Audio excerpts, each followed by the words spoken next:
Exodus 34. The Lord said to Moses, "Chisel out 2 stone tablets. Take the first one, and I will write on them the words that were on the first tablet, which you broke.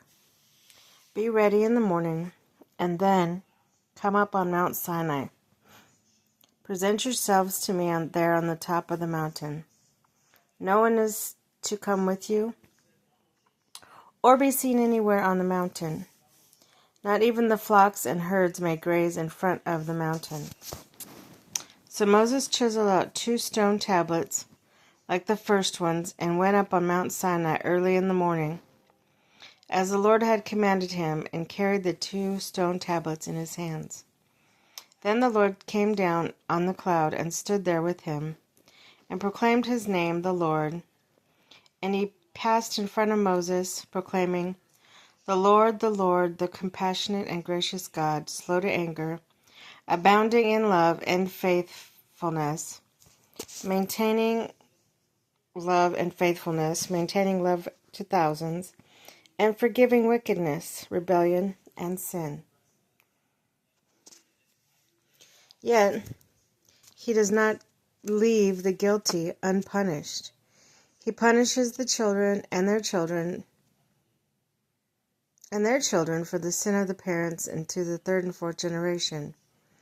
Moses bowed to the ground at once and worshipped.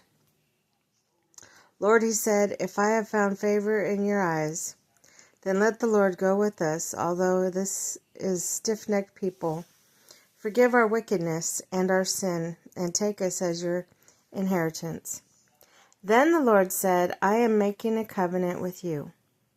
Therefore all your people I will do wonders never before done in any nation in all of the world. The people you live among will see how awesome is the work that I, the Lord, will do for you. Obey what I commanded you to do today, and I will drive out before you the Amorites, Canaanites, Hittites, Perizzites, Hivites, Jebusites. Be careful not to make a treaty with those who live in the land where you are going, or they will be a snare among you. Break down their altars, smash their sacred stones, cut down their Asherah poles. Do not worship any other god. For the Lord, whose name is jealous, is a jealous God. Be careful not to make a treaty with those who live in the land, for they prostitute themselves to their gods and sacrifice to them. They will invite you, and you will eat their sacrifices.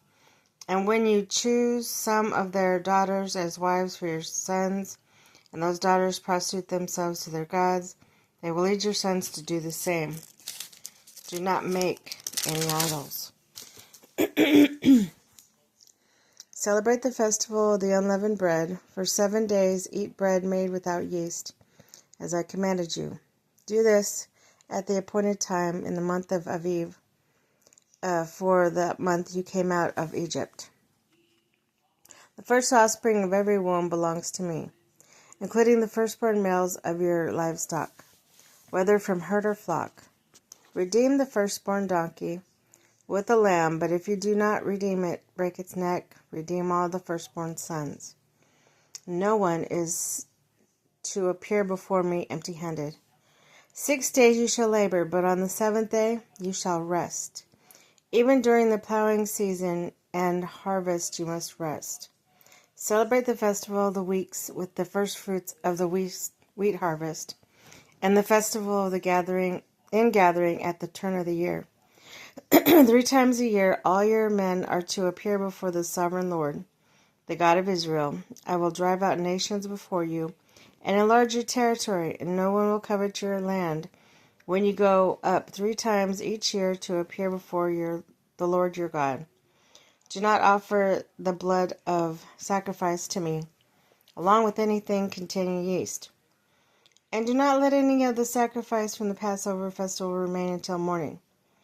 Bring the best of the first fruits of your soil to the house of the Lord your God. Do not cook a young goat in its mother's milk. Then the Lord said to Moses, "Write down these words, for in accordance with these words I have made a covenant with you and with Israel." Moses was there with the Lord 40 days and 40 nights without eating bread or drinking water. And he wrote on the tablets the words of the covenant and 10 commandments. The radiant face of Moses. When Moses came down from the Mount Sinai with the 2 tablets and the covenant in his hand, he was not aware that his face was radiant because he had spoken with the Lord. When Aaron and all the Israelites saw Moses, his face was radiant, and they were afraid to come near him. But Moses called them to them, and Aaron and all the leaders of the community came back to him and spoke to them. Afterward, all the Israelites came near him and gave them all the commands of the Lord had given him on Mount Sinai. When Moses finished speaking to them, he put a veil over his face, but whenever he entered the Lord's presence to speak with him, he removed the veil until he came out. And when he came out and told the Israelites what he had been commanded, they saw that his face was radiant. Then Moses would put the veil back over his face until he went to speak with the Lord.